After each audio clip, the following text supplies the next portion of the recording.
Hello everyone. So we will continue our topic rulers after Aurangzeb. So don't forget to subscribe my channel.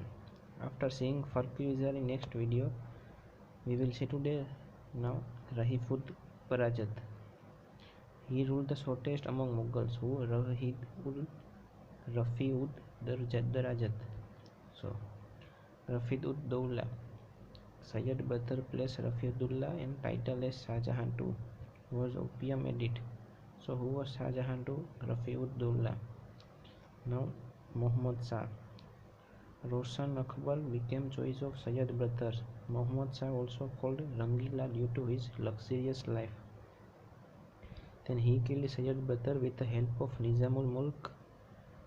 In 1737, Bajirao won. Maratha Peshwa invaded Delhi with 300 armies. In 1739, Nadir Shah defeated Mughal in Battle of Karnal. So Nadir Shah defeated Muhammad Shah in Battle of Karnal. And these are the important points. Now we will see Ahmad Shah. Affairs in a hand of Udham-bai twin mothers.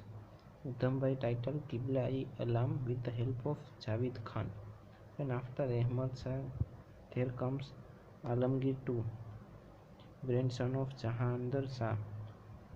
And Ahmad Shah Abdali reached Delhi in 1757. During his reign, Battle of Plassey was held in June 1757. So Battle of Plassey was held during Alamgir II reign. So don't forget to subscribe my channel.